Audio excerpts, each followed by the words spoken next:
ரஷ்ய அதிபரான Vladimir Putin அவர்கள் மக்களோடு ஒரு நாள் தான் நம்ம ஒரு நாள் முதல்வர் இருக்கிறார் இல்லையா? ஸோ அது போல ஒரு கான்செப்ட்லாம் ரெடி பண்ணிக்கிறாரு. ஸோ அதுல வந்து பாத்தீங்கன்னா, அந்த மீட்டிங் அப்போ பத்திரிக்கையாளர் சந்திப்பு, மக்கள் எல்லாருமே இருந்திருக்காங்க. எல்லாத்தையுமே மீட் பண்ணிக்கிறாரு. லைவா பேசிக்கிறாரு. நேர்ல ஸோ பப்ளிக்கா விசிட் பண்ணி பேசிக்கிறார். ஸோ அந்த டைம்ல வந்து பாத்தீங்கன்னா, பல கேள்விகள் நம்ம தொடர்ந்து பதிவுகள்ல பார்த்துட்டு இருக்கோம். இதுல மிக முக்கியமான ஒரு கேள்வி, உக்ரைன் எந்த ஒரு பகுதியை வேணா நீங்க சூஸ் பண்ணிக்கோங்க. பெஸ்டான ஏர் டிஃபென்ஸ் சிஸ்டம்ல வச்சுக்கோங்க. என்ன வேணா செஞ்சுக்கோங்க. நீங்க ஒரு இடத்த சொல்லுங்க. அதுல நாங்க ஒரிஷ்னிக்க ஏவுறோம். உங்களால தடுக்க முடியுதான்னு பார்ப்போம். அப்படிங்கிறது போல ரஷ்ய அதிபரான விளாடிமிர் புட்டின் அவர்கள் வந்து பாத்தீங்கன்னா, டூயல் கலைக்கிறாரு. மேற்கு வரீங்களா வச்சுக்கலாமா உக்ரைன்ல அப்படிங்கிறது போல சண்டைக்கு வா அப்படிங்கிறது போல ரஷ்ய அதிபரான விளாடிமிர் புட்டின் அவர்கள் கூப்பிடுறாரு அப்படிங்கிறது போல. ஆக்சுவலா அதுல கண்டினியூஸா கேட்டிருந்தா தெரிஞ்சிருக்கும்.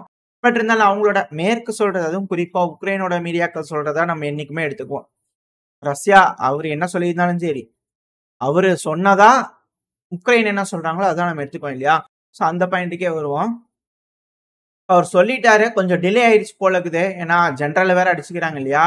சும்மா விட்டுருவாங்களா? உக்ரைனோட கேபிட்டலான கீவ்ல வந்து பாத்தீங்கன்னா, முதல்ல உக்ரைனை சுத்தி மொத்தம் 16 ட்ரோன்களை ஏவி விட்டுருக்காங்க. வேவ் பை வேவா எனக்கு அது எத்தனை வேவ்ல வந்ததுன்னு எனக்கு தெரியல. ஒரு வேவ்ல மொத்தம் 16 ட்ரோன்கள் வந்திருக்கு. அதை இன்டர்செப்ட் பண்ணிட்டோம் அப்படிங்கிறத உக்ரைன் தரப்ப சொல்லிக்கிறாங்க. இது நடந்தது டிசம்பர் 20 உக்ரைனோட நேரப்படி. ஸோ அந்த ட்ரோன்கள் வந்திருக்கு, இன்டர்செப்ட் பண்ணிக்கிறாங்க. அடுத்தது உக்ரைனோட கேபிட்டலான கீவ்ல அடுத்தடுத்து பெலிஸ்டிக் மிசைல் ஸ்ட்ரைக் கையில வீடியோ பதிவுகளோட இருக்கும். பயங்கரமான அட்டாக் உக்ரைனோட கேபிட்டலான கீவ்ல. அதுவும் ஹைரேஸ் பில்டிங், மக்கள் வாழும் பகுதி, மிக முக்கியமான பகுதிகள், இண்டஸ்ட்ரியல் சிட்டிஸ், சென்டர்ஸ், பல இடங்களை தாக்குதல் பண்ணிக்கிறாங்க. ரஷ்யா சொல்றதுக்கான காரணம், இந்த பகுதிகளை டார்கெட் பண்ணதுக்கான காரணம், அமெரிக்கன்ஸ் வந்திருக்காங்க, அங்க இருந்திருக்கலாம், ஆபரேஷனல் பேஸா இருந்திருக்கும், ஸோ அதனால அட்டாக் பண்ணிக்கிறாங்க அப்படிங்கிறது போல செய்திகள்லாம் வருது. எனக்கு ஜெனரல் இல்லையா, சும்மா விட்டுற மாட்டாங்க இல்லையா? ஸோ அந்த ஒரு காரணத்துக்காக கேபிட்டேஷன் ஸ்ட்ரைக் தானே, டீகேபிட்டேஷன் ஸ்ட்ரைக் தானே ஈஸியா இருக்கும். ஸோ அதனால இது போல உக்ரைனோட கேபிட்டல் கீவ்லயே மிக பெரும் தாக்குதல்கள் பண்ணிக்கிறாங்க. கீவ்ல மட்டும் கிடையாது, அது கூடவே கார்வேரிக் பகுதி, கார்வேரிகளையும் ஹைரேஸ் பில்டிங், மக்கள் வாழும் பகுதி அப்படிங்கிற உக்ரைன் தரப்புன்னு சொல்றாங்க. பட் அங்கேயும் வந்து பாத்தீங்கன்னா அமெரிக்கன்ஸ் இருந்திருக்காங்க. ஸோ தெரிஞ்சுக்கிட்டு கார்வேரிகளையும் அடிச்சிருக்காங்க, கூட கெர்சன்லயும் அடிச்சிருக்காங்க. கெர்சன்லயா ஹைரேஸ் பில்டிங், எல்லா இடங்கள்லயும் மிக பெரும் அளவுல சேதங்கள் உக்ரைன் சந்திச்சிருக்காங்க. அது கூடவே டின்ப்ரோவெஸ்க் இருக்கு இல்லையா, ஒப்லாஸ்ட், அதுல இருக்கக்கூடிய நிக்கிபோல்ல வந்து பாத்தீங்கன்னா ஒரு நாள்ல மட்டுமே 30 முறை ட்ரோன் தாக்குதலை ட்ரோனை பயன்படுத்தி தாக்குதல் பண்ணியிருந்திருக்காங்க. மிக பெரும் சேதம் உக்ரைனுக்கு ஏற்படுத்திருக்கு. பல பகுதிகளையும் வெறி கொண்டு அடிச்சிருக்காங்க அப்படிங்கறத மாற்று கருத்து இல்ல. சோ உடனே என்னோட தலைவன் ஜெலன்ஸ்கி அவர்கள், உக்ரைனோட அதிபரான ஜெலன்ஸ்கி அவர்கள் என்ன தெரியுமா செஞ்சுக்கிறாரு? உக்ரைனை ஸ்ட்ரென்தன் பண்ணுங்க, ஏர் டிஃபென்ஸை ஸ்ட்ரென்தன் பண்ணுங்க, அது கூடவே அதிகமான சாங்ஷன்ஸை ரஷ்யா மேல இம்போஸ் பண்ணுங்க, அதுவும் ராஸ் ஆட்டம்ஸ் மேல சாங்ஷன்ஸை போடுங்க அப்படிங்கிறது போல அவர் வேண்டுகோள் வச்சிருக்கிறாங்க. இது கூட பரவாயில்ல. ஆனா இந்த ஜெர்மனிக்கிறாங்க தெரியுமா, அவங்க சொன்ன ஒரு ஸ்டேட்மெண்ட் தான் இருக்கலே கடுப்பேத்தி இருக்கும் ஜெலன்ஸ்கி அவர்கள். ஏன்னா டாரஸ் மிசைல் வந்து பாத்தீங்கன்னா 800 சொச்சம் மில்லியனை யூஸ் பண்ணி மாடர்னைஸ் பண்ண போறாங்களாமா. இருக்கிற டாரஸ் மிசைலை கொடுங்கன்னு எத்தனை நாளா கேட்டுக்கிட்டு இருக்கிறாரு. இன்னி வரைக்கும் டிமிக்கி அடிச்சுட்டு மாடர்னைஸ் பண்ண போறேன்னா எப்படி? இந்த ஸ்டார்ம் ஷேடோ, ஸ்கால்ப் இது ரெண்டும் எப்படி பெர்ஃபார்ம் ஆகுது, என்ன விஷயங்கள், அதுல இருக்கக்கூடிய டிராபேக்ஸ், இது எல்லாத்தையும் தெரிஞ்சுக்கிட்டு டாரஸ் மிசைலை அப்கிரேட் பண்ணி உக்ரைனுக்கு தரதுக்கா? கொடுத்தாங்கன்னா பரவாயில்ல. இல்ல இது என்னது, இது இருக்கிறத கொடுத்தாதான் ஆகும், உக்ரைனுக்கு ஏதாவது உதவியா இருக்கும். அப்பதான் லாங் ரேஞ்ச் ஸ்ட்ரைக் ஏதாவது 1-2 ஏதாவது பண்ணி சொரிஞ்சு விட முடியும். இப்படி பண்ணாங்கன்னா இப்படி சும்மா அவங்களே வச்சுக்கிட்டு மாடர்னைஸ் பண்ணிட்டு இருந்தாங்கன்னா நல்லாவா இருக்கும் அப்படிங்கிறது போல கேள்விகள், ஆத்திரங்கள் உக்ரைன் தரப்பு வந்து பழுது இருக்கலாம். என்னன்னா ஜெர்மனி அவங்களோட டாரஸ் மிசைலை அப்கிரேட் பண்ண போறாங்களாமா. என்ன நடக்க போகுது அப்படிங்கறத பாத்திரலாம். ஆனாலும் உக்ரைனோட அதிபரான ஜெலன்ஸ்கி அவர்களின் தலைமை ஒருபோதும் மனம் தளரவே இல்லை. ஏன் தெரியுங்களா? இப்ப கூட சொல்லிக்கிறார் ரஷ்ய அதிபரான விளாடிமிர் புட்டின் அவர்கள் என்ன சொல்லிக்கிறாரு? ஆர்மி சைஸை கம்மி பண்ணணும் உக்ரைன் அப்படிங்கிறது போல. ஜெலன்ஸ்கி முடியவே முடியாது, அது பாசிபிளே இல்லை அப்படிங்கிறத சொல்லிக்கிறாரு. அப்படி செய்யணும்னா எங்களுக்கு நேட்டோல இன்விடேஷன் வேணும், அது கூட வந்து பாத்தீங்கன்னா செக்யூரிட்டி கேரண்டி வேணும். இதெல்லாம் இல்லாம நாங்க ஏங்க ஆர்மி ரெடியூஸ் பண்ணோம்? யூரோப்ல ஸ்ட்ராங்கஸ்ட் ஆர்மிங்க, ஒன் ஆஃப் த ஸ்ட்ராங்கஸ்ட், நாங்க எங்க கம்மி பண்ணோம் அப்படிங்கிற ஜெலன்ஸ்கி அவர்கள் இருக்காங்க. ஏன்னா இப்ப எக்கனாமிக் வந்து பாத்தீங்கன்னா எக்கனாமிஸ்ட் இருக்காங்க இல்லையா, அந்த நியூஸ் பேப்பர் தரப்பு இருந்து செய்திகள் வந்திருக்கு. ரஷ்யாவுக்கு எதிரான போர்ல உக்ரைன் ஜெயிச்சுக்கிட்டு இருக்காங்க. எதுல? எக்கனாமிக்கல் வார்ல. நான் இதைத்தான் சொல்லிட்டு இருந்தா முன்னாடி பதிவுகள்லாம் வந்து பாத்தீங்கன்னா சொல்லியிருப்பேன். எக்கனாமிக்கல் ரீதியா ரஷ்யாவுக்கு ஒரு அழுத்தம் கொடுத்து அதுல ஒரு பவர் வந்து பாத்தீங்கன்னா நெகோசியேஷன்ல இப்ப கேஸ் டிரான்சிட் அதெல்லாம் கட் பண்ணும்போது அதிக அளவுல இன்கம் வந்து பாத்தீங்கன்னா ரஷ்யாவுக்கு தட்டுப்படும். ஸோ அந்த இதாகிறதுனால எக்கனாமிக்கலி வீக்கா இருப்பாங்க. ஸோ அதை லிவரேஜா வச்சுக்கிட்டு ஒரு அழுத்தம் கொடுத்து எனக்கு பவர் இருக்கு, on my terms on my conditions accept the peace அப்படிங்கிறது போல எப்படி டிமாண்ட் பண்ணி ரஷ்யாவை கொண்டு வரலாம். ஜெயிச்சுக்கிட்டு இருக்காருங்க உக்ரைனோட அதிபரான ஜெலன்ஸ்கி ஜெயிச்சுக்கிட்டு இருக்காரு. நம்புங்க, தயவு செஞ்சு எல்லாரும் நம்பிருங்க. அப்படி அடுத்த செய்திகள் உக்ரைன்ல இருந்து வரும். ஸோ வந்து எக்கனாமிக்ஸ் வந்து என்ன சொல்லிக்கிறாங்கன்னா எக்கனாமிக்கலி ஜெயிக்கிறேன்னு இருக்காங்க. ஸோ பார்ப்போம். ரஷ்யாவில் வந்து பார்த்தீங்கன்னா எவ்வளவு மிசைல் இருக்குது, கம்மியாயிரும்னாங்க, டேங்கு போயிரும்னாங்க, தீந்துருச்சுன்னாங்க, எதுவுமே செய்ய முடியாது, எக்கனாமிக்கலி வீக் ஆயிடுவான்னாங்க, துண்டு துண்டாக பிரிச்சிடலாம் ரஷ்யாவுன்னாங்க. இப்போ ரஷ்யா வந்து பார்த்தீங்கன்னா மிக பெருமளவில் ஸ்ட்ராங், இது வரைக்கும் இல்லாத அளவுக்கு இந்த பிரச்சனை நடக்க நடக்க ரஷ்யா ஸ்ட்ராங் ஆகிட்டு இருக்காங்க அப்படிங்கிறத சிலர் சொல்லிட்டு இருக்கிறாங்க. அதெல்லாம் நம்ப முடியாது. பட் ஆனால் இப்போதைக்கு எக்கனாமிக்கலி உக்ரைன் ஜெயிக்கிறாங்க. ஸோ ரஷ்யா எவ்வளோ சீக்கிரத்தில் தோக்குறாங்க அப்படிங்கிறத நம்ம பொறுத்து வந்து பார்த்துடலாம். என்ன மாதிரியான டேர்ம்ஸில் ரஷ்யா உக்ரைனோட டேர்ம்ஸுக்கு ஒத்துக்கிறாங்க அப்படிங்கிறதையும் நம்ம பொறுத்து வந்து பார்த்தலாம். வலிமேல் விரி வச்சு காத்துக்கிட்டு இருக்கோம் நம்மலாம். அடுத்தது அப்படியே நம்ம மிடில் ஈஸ்ட்ல போயிட்டோம்னா சிரியாவில் வந்து பார்த்தீங்கன்னா ரஷ்ய படைகள் குறைய அமெரிக்க படைகளோட எண்ணிக்கை அதிகரிச்சிருக்கு.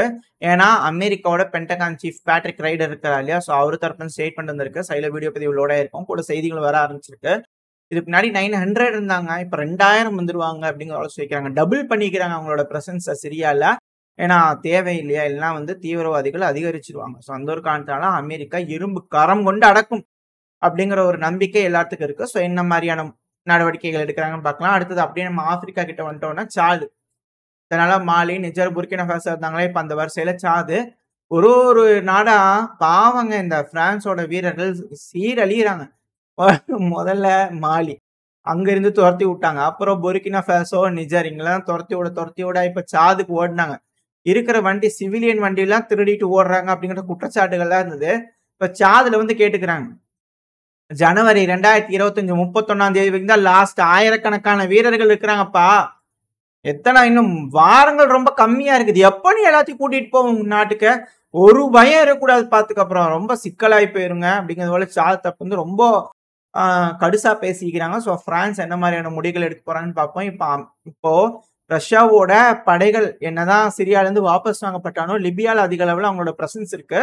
ஸோ இப்போ மெடிட்டரேனியன் சீல மிக பெருமளவில் ஆளுமே ரஷ்யாவுக்கு வந்துருச்சு அப்படின்ற கேள்விகள் இருக்கு. ஏன்னா லிபியால S-400 S-300 போல பல ஏர் டிஃபென்ஸ் சிஸ்டம் இருந்து அங்க ஸ்ட்ரென்தன் பண்ணும்போது கீழே மாலி, நிஜர், புர்கினா ஃபாசோ, சாது இந்த மாதிரியான நாடுகள் எல்லாமே வந்து ஒரு அணில சேரும் போது அடுத்த சூடானும் வந்துடக்கூடிய சீக்கிரத்துல. ஸோ இது போல மிக பெரும் ஒரு வலுவான ஒரு அணி வந்து பாத்தீங்கன்னா ரஷ்யாவுக்கு ஃபேவரா இங்க சகேல் ரீஜன் முழுவதும் இருக்கும்போது இந்த பிராந்தியத்துல அவங்களோட வலிமை வந்து பாத்தீங்கன்னா இன்னும் அதிகரிச்சுக்கிட்டே இருக்கு அப்படிங்கிற பல அனலிஸ்ட் தரப்பு வந்து கருத்துக்கள் இருக்கு. ஸோ பொறுத்து வந்து பார்ப்போம் என்ன மாதிரியான முடிவுகள் இந்த உலகத்துல நடக்க இருக்குன்னு சொல்லிட்டு. அடுத்தது அப்படியே வந்தோம்னா சிரியால வந்து பாத்தீங்கன்னா கொஞ்சம் அமைதி நிலைமை திரும்புற மாதிரி இருக்குது. ஏன்னா விமானம் சிரியாவோட இன்டர்நேஷனல் ஏர்போர்ட் வந்து டேக் ஆஃப் ஆக ஆரம்பிச்சிருக்கு. ஸோ ரெகுலர் டியூட்டிஸ் இதுக்கு மேல சிரியால் நடக்குமா, ஏன்னா அங்க இருக்கக்கூடிய மக்கள்லாம் ஓரளவுக்கு அச்சத்துல இருப்பாங்க. இது போல ரெகுலரா நாடு வந்து ரெகுலர் நார்மலுக்கு திரும்பிடுச்சு அப்படின்னா ஓரளவுக்கு அவங்க ஆசுவாசம் அடைவாங்க இல்லையா. ஸோ அந்த ஒரு காரணத்தினால என்ன நடக்க போகுது அப்படிங்கிறது பார்த்தலாம். அடுத்தது வந்து பாத்தீங்கன்னா அப்படியே நம்ம ரஷ்யா உக்ரைனுக்கே வந்துடலாம். இந்த ரஷ்யா உக்ரைன்ல களத்துல வந்து பாத்தீங்கன்னா இந்த கிரமட்டாஸ்க் பகுதியில இந்த அளவுக்கு பெருமளவுல தாக்குதல் இல்லாம இருந்துச்சு. இந்த ரஷ்யா உக்ரைன் பிரச்சனையில போர் நடக்கும்போது, ஏன்னா ஃப்ரண்ட் லைனை விட்டு தள்ளி இருக்கு. ரேஸ் டு கிரமட்டாஸ்க் ஃபைனல் பாயிண்ட் தான் கிரமட்டாஸ்க். ஏன்னா அதை தான் வந்து டார்கெட்டா செட் பண்ணியிருந்தாங்க. இந்த டொனஸ்க்கு பகுதியில கிரமட்டாஸ்க் விழுந்துச்சு அப்படின்னா முழு டொனஸ்க்கு ரஷ்யாவோட கட்டுப்பாட்டுல வந்துருச்சுன்னு அர்த்தம், டான்வாஸ் பகுதிக்கும். ஸோ இந்த கிரமட்டாஸ்ங்கிறது மிக முக்கியமான ஒரு பகுதி. இந்த இடத்துல தாக்குதலே நடக்காம இருந்துச்சு. உக்ரைனோட ஏர் டிஃபென்ஸ் சிஸ்டம்ல டவுன் ஆக இப்ப ரஷ்யாவோட ஃபேப் குண்டுகள் கிரமட்டாஸ்க்கு போகுது அப்படிங்கிறது போல வீடியோ பதிவுகள்லாம் வருது. இதனால உக்ரைனுக்கு மிக பெரும் அழிவுகள் ஏற்பட்டுக்கிட்டு இருக்கு. ஏன்னா இதெல்லாம் கமாண்ட் சென்டரா ஃபார்வர்ட் பேஸா வந்து யூஸ் பண்ணிட்டு இருந்தாங்க. இப்போ அதுக்கு மேல வந்து சிக்கல் தான். ஸோ என்ன செய்ய போறாங்க உக்ரைன் அப்படிங்கிறது பார்த்தலாம். அதுக்கப்புறம் ரொம்ப நாள் கழிச்சு இந்த ஒரிஸ்னிக் ஸ்ட்ரைக் நடந்தது இல்லையா, இது மிக பெரும் அதிர்வலைகளை ஏற்படுத்திடும். அதனால பெருமளவுல மூடி வரைச்சிருந்தாங்க. ஆனா இப்ப யூஸ்மாஸ் பிளான்ட்ல இருந்து சில பல இமேஜஸ் எல்லாம் வெளியே வர ஆரம்பிச்சிருக்கு. அதுக்கான ஒரு இமேஜ் உங்களுக்கு சைட்ல லோடா இருக்கும். அதுல என்ன சொல்ல வராங்கன்னா, இதுல தாக்கி இருக்கக்கூடிய அந்த இது கைனட்டிக் எனர்ஜி தான், வெடிகுண்டுகள்லாம் இல்ல. இந்த பதிவோட ஸ்டார்டிங்ல ஒரிஸ்னிக் மிசைல வந்து சேலஞ்ச் விட்டான்னு சொல்லியிருப்போம் இல்லையா, அதுக்கு அந்த கைனட்டிக் எனர்ஜிக்கு மட்டுமான விஷயம் இது. அதை ரிலேட் பண்ணி பாத்தீங்கன்னா தெரியும் தொடக்கத்துக்கு இதுக்கும். அதாவது அந்த கைனட்டிக் எனர்ஜியில வந்து விழுகக்கூடிய அந்த ஒரிஸ்னிக் மிசைல் இருக்கு இல்லையா, அந்த ஒரு மிசைல் அந்த சப்யூனிஷன்ஸ் இல்ல, அந்த 6 சப்யூனிஷன்ஸ் சேர்ந்து ஒரு மிசைல், அது ஒரு இடத்துல டார்கெட் பண்ணி விழுகுது அப்படின்னா மொத்தம் 36 ஃபேப் 250 வகையான குண்டுகள் ஒரு இடத்துல விழுந்தா எந்த அளவுக்கு சேதம் உருவாகுமோ அந்த அளவுக்கு சேதம் ஏற்பட்டிருக்கு அப்படிங்கிற சொல்லியிருக்கிறாங்க. இந்த மேற்கு தரப்புல இருந்து ஒரு அனலிஸ்ட்னு சொல்லி சொன்னார் இல்லையா? அதெல்லாம் இந்த இமேஜ் வச்சு பார்த்தா அப்படிலாம் தெரியல. மிக பெரும் சேதம் ஏற்பட்டிருக்கு அப்படிங்கிற புரிஞ்சுக்க முடியுது. எது எப்படியோ அனலிஸ்ட் தரப்புல இருந்து அது போல விஷயங்கள் வந்துகிட்டு இருக்கு. இது போல கம்பேர் பண்ணி காமிச்சதெல்லாம் அவங்க தான். ஸோ பார்ப்போம் என்ன மாதிரியான முடிவுகள் உக்ரைன் எடுக்க போறாங்க. இதுக்கு மேலேயே ஸ்ட்ரென்த் ஆகணும்னு நினைக்க போறாங்களா உக்ரைன்? இல்ல அமைதி பேச்சுவார்த்தைக்கு ரஷ்யா சொல்ற மாதிரி கேட்டுக்குவாங்களா அப்படிங்கலாம் பொறுத்து இருந்து பார்த்தோம்னா, இதோட இந்த பதிவை நான் முடிச்சுக்கலாம். இந்த பதிவு எப்படி இருந்துச்சு உங்களுக்கு பிடிச்சிருக்கா? பிடிச்சுனா லைக் பண்ணிட்டு உங்க ஃப்ரெண்ட்ஸ் அண்ட் ஃபேமிலியோட ஷேர் பண்ணிக்கோங்க. அது கூடவே மறக்காம இந்த பதிவு பத்தி உங்களோட கருத்துக்களை கமெண்ட் செக்ஷன்ல சொல்லுங்க. இந்த பதிவு நல்லா இருக்கும்ன்ற நம்பிக்கையில் அடுத்த பதிவு உங்களை சந்திக்கிறேன். அது வரைக்கும் ஸ்டே சேஃப். பை.